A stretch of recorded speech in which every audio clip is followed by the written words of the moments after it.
संदीप आम लोगों की तरह अपना गांव छोड़कर रोजगार की तलाश में महानगर की तरफ उन्मुख हुआ। दिल्ली में एक कंपनी में काम करने लगा। तन से दिल्ली में और मन तो गांव में ही रमा रहता।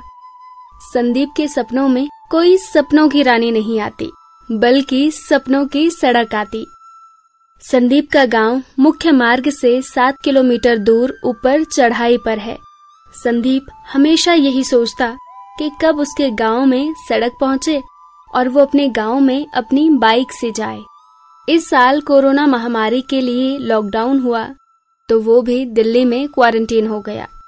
अब रोजगार नहीं था। बंद कमरे में बैठे बैठे बस उसे अपने घर गांव की याद आती।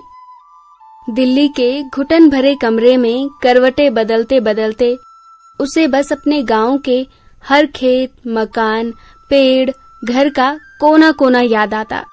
कभी बचपन तो कभी स्कूल के दिनों में खुद को खोया पाता।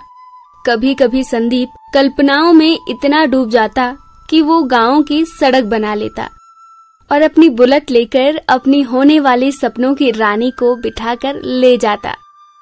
उसकी सपनों की वो रानी उसकी कमर को पीछे से पकड़ी हुई होती और वो पहाड़ में घुमावदार मोड़ों पर हॉर्न बजाता हुआ जा रहा होता। तो कभी वहां सड़क के किनारे अपने आप को होटल का मालिक समझता। खाली दिमाग शैतान का घर। समय निकालने के लिए फोन और काल्पनिक संसार ही तो अपना था। जब लॉकडाउन नहीं खुला तो उसके बाद संदीप ने अपने घर जाने का फैसला कर लिया। वो पास बनवाकर अपने गांव में आ गया। संदीप का गांव यमकेश्वर ब्लॉक के ढांगू पट्टी में जोग्याणा नाम से है। ये मोहन चट्टी के पास महादेव सैण में सड़क से 7 किलोमीटर दूर ऊपर पहाड़ी में स्थित है। संदीप अपने गांव में बने प्राथमिक विद्यालय में 14 दिन क्वारंटाइन सेंटर में रहा, जहां उसने अपने बालपन के दिन बिताए थे। स्कूल में रहते उसे अपने स्कूल के समय की सारी यादें कुरेद कुरेद कर सामने आती। कभी खुद ही बुदबुदा जाता, कभी खुद में ही हंस लेता, तो कभी फिर नीचे मोहन चट्टी की तरफ हेवल नदी को देखता और सोचता कि काश हमारा गांव जोग्याणा भी इसी नदी के किनारे होता। क्वारंटीन में रहते हुए संदीप ने घर में रहकर क्या रोजगार करना है, कैसे करना है, इन सब की प्लानिंग शुरू करने की। कभी उसका उत्साह 2 गुना हो जाता तो कभी दूसरे ही पल सड़क नहीं होने के कारण सारे के सारे उसके सपने एक पल में मिट्टी के गीले डले की तरह चूर चूर हो जाते। स्कूल में क्वारंटीन के दौरान अनेकों सपने पाले और पल भर में वो गैर हो गए। स्कूल अपने गांव के नजदीक का था। सामने गांव दिखता, उधर मोहन चट्टी नजर आती, सामने नीलकंठ मंदिर दिखता।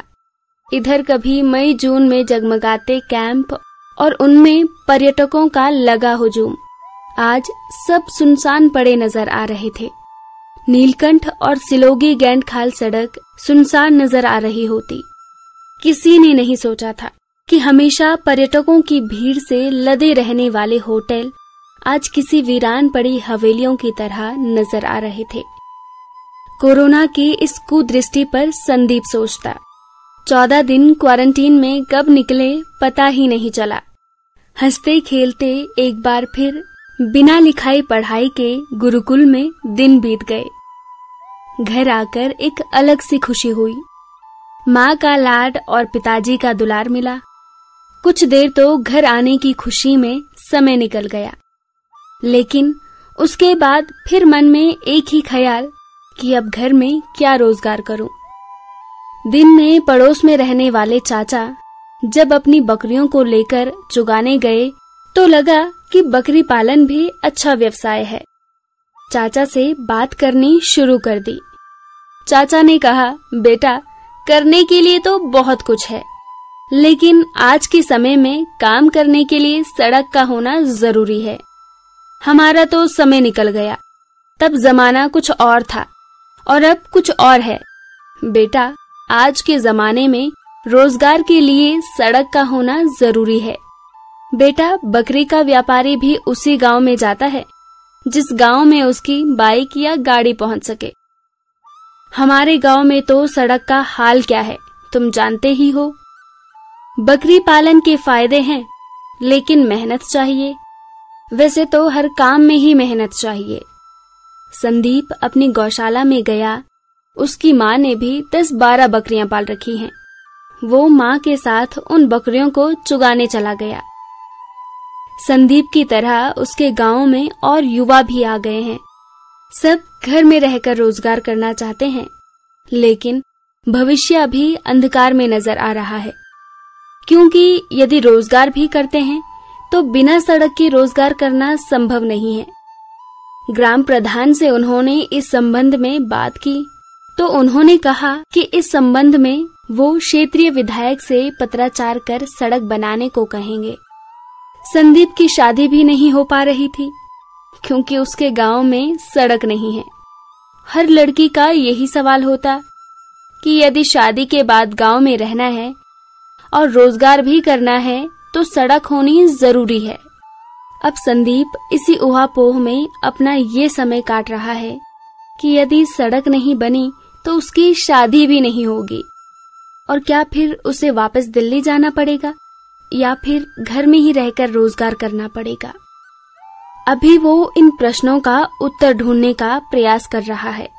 अब देखना ये होगा कि क्या संदीप के सपनों की दुल्हन कब हकीकत में जमीन में बनी सड़क पर आ पाएगी, या फिर इंतजार और इंतजार। हरीश कनवाल, मनखी की कलम से।